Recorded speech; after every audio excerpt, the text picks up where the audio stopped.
There's my spindle. I took quite a bit off of here because the curve went like this, and then I took quite a bit off of each end, and then I just went around and just kind of looked at it, and wherever there was a high spot I just shaved off a little. There was a high spot here, so I shaved it. High spot, high spot.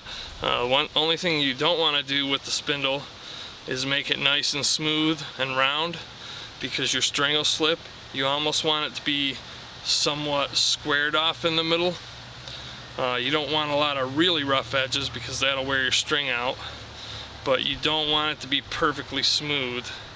And what you can do is, if you're really having a problem with the string slipping, then just take something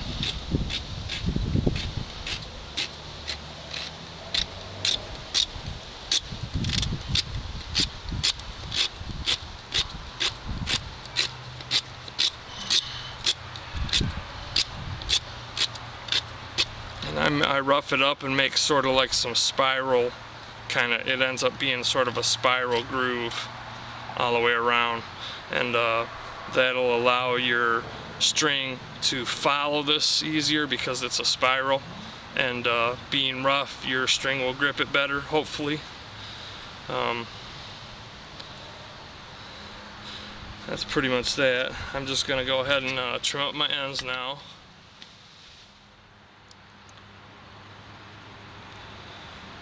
This spindle is fairly even on both ends in diameter,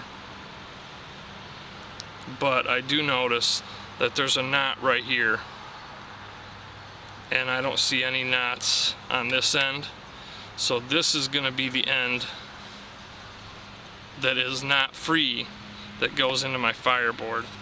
The end with the knot is going to fit my bearing block, because you can easily wear down that much of your spindle after making a couple fires, or even on your first attempt, really, and that knot will get in your way if it's the one that mates up to the fireboard.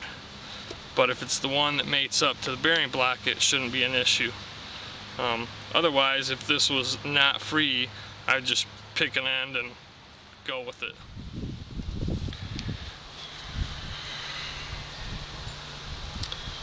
Alright, so here's my finished spindle.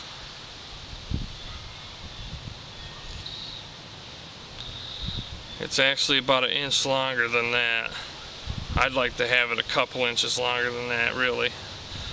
Another thing I want to point out is, if you're doing this for the first time and you're looking for optimum results, don't use a piece of wood that has a check in it. Use a piece that is check free and knot free as possible. I'm just doing this as an experiment, so if I don't get fire, it's not that big of a deal. But this could easily just crumble up on me and cause all kinds of problems, and I have a feeling that might be what it does. But this is the shape of the spindle. This is the end that will fit into my bearing block. It has a nice sharp point on it, so there will be very little resistance. If the hole in your bearing block gets too deep, drill another one, because the deeper that hole gets, the more the sides of this are going to rub, the more friction you're going to create, and the harder time you're going to have getting this thing to spin. Also, this is the piece that fits into the socket on the fireboard. I make it blunt and somewhat round with a little point on it just to get it started.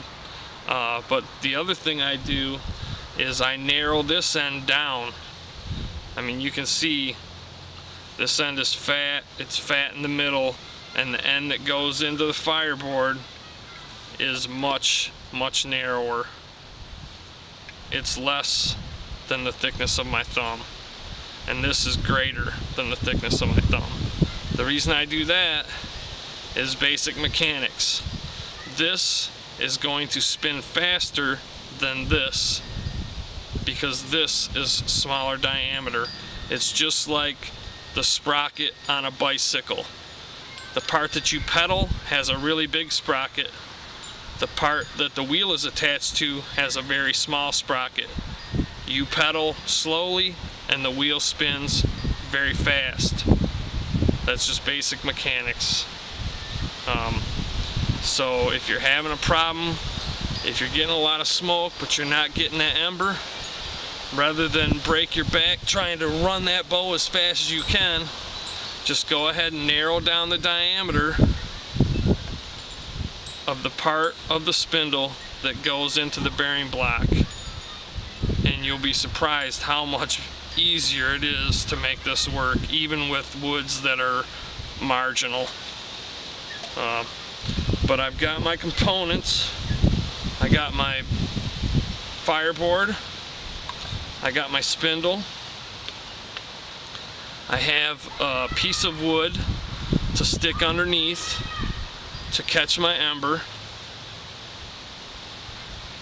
I have a bearing block,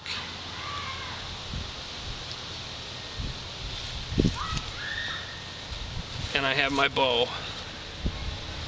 These are all the same material, which is box elder. So I'm going to go ahead and get set up here and give it a go. What I'm going to do is I'm going to take a break. Whittling the spindle and prepping the bearing block in the bow makes my hands tired and stuff. So I'm going to go ahead and give myself a good half-hour break. You know, go in and relax for a few, give myself time to recover, and then when I come out, all my materials are ready, and I'll be ready to make a tinder nest and try and crank out an ember here.